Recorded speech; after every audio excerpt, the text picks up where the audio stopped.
I'm with Frank Biela, driver of one of the cars that has the best chance of winning Le Mans this year, the Audi R8. Frank, what do you get out of driving racing cars? What aspects do you enjoy the most, and what aspects do you least enjoy? I mean, the competition is, of course, the main thing you are looking for, and for me, it was always very interesting to develop a car, to see how you improve the performance of a car and all these things around the racing car. And then at the end, if you do a good job, you will be competitive, and you can go to the racetrack and you try to show that you did a good job at home. And of course you have to try to beat all the competitors, and then that's I think that's the interesting thing. I mean, it's a very bright thing to prove that all the aspects you need in a racing car, you did well. For somebody who isn't a racing driver, is there any experience that you can compare it to? I mean, I think every kind of sport where you are a single person, single player, let's say, I think it's very similar. You go there and you want to prove that you are the best. I mean, of course, there's only one winner, but to try this, to show yourself and of course the others, if there are spectators or your teammates or whoever, to show that you are able to be the best. In our case, to be the quickest. Is there any special character trait that you need to be a good racing driver? Yeah, I think that you have to be kind of selfish. You have to think about yourself and about your car, and you have to you should not worry about other people. You just have to go your way to make things around yourself best for you. And I think this is very similar in other kinds of sports, if you talk about tennis or whatever. Football, these team games, I think there it's a little bit different. But in this kind of sport, you have to be quite, how do you say, egoistic. Yeah. Do you ever feel fear when you're driving, when you're racing? Fear? Yeah.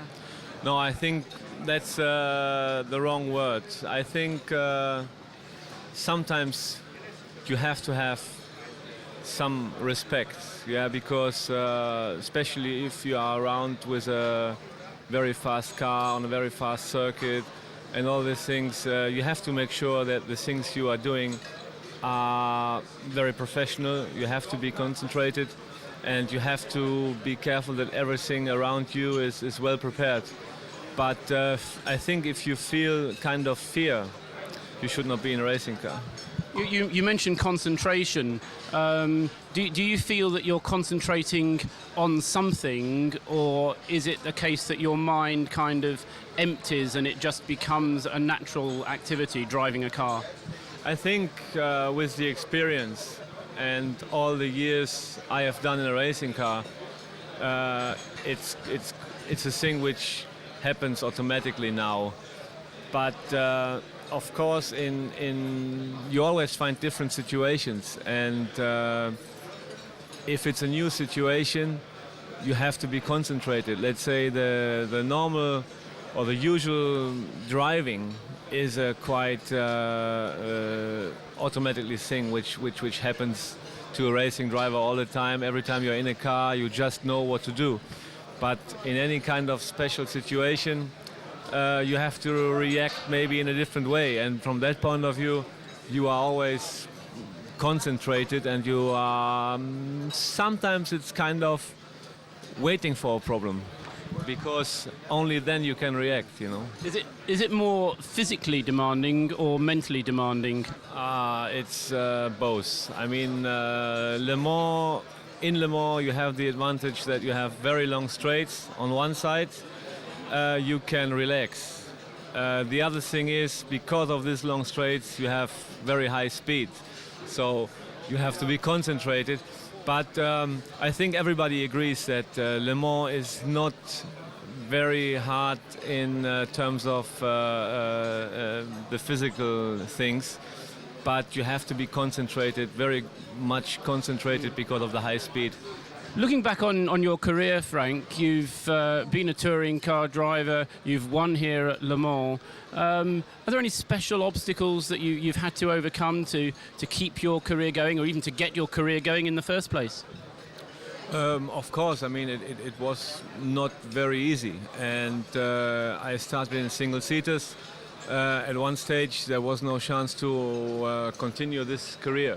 And I decided to continue with the touring cars, which I did beside Formula 3. And then later I developed several cars with Audi, and finally there was this big step to go into sports cars. And after doing touring cars for, let's say, around 8 or 9 years, only touring cars, it was quite a big step. But it was a very nice thing that we were really involved in the development right from the beginning. So we had a lot of kilometers, test kilometers. We were, let's say, kind of growing up with the car. And I think in the end, I adapted quite well in the sports car. Is there a way in which you can compare the way in which you respond to the challenges of your career and making decisions, particularly referring back to what you were saying about the competitiveness, which means that somebody who sticks with the job of being a racing driver, in the end actually has all the right character traits to be a good racing driver as such? You see what I mean? Yeah, I'm quite sure that's the case. But sometimes you do not have the possibility to prove that you are good in any kind of categories, let's say. And in Germany for a very long time, it was touring car, let's say, was the most professional thing you could do. And in my case, when I did Formula 3, Formula 1 was something which did not really exist in Germany. And it was difficult to go into Formula 1 for German drivers.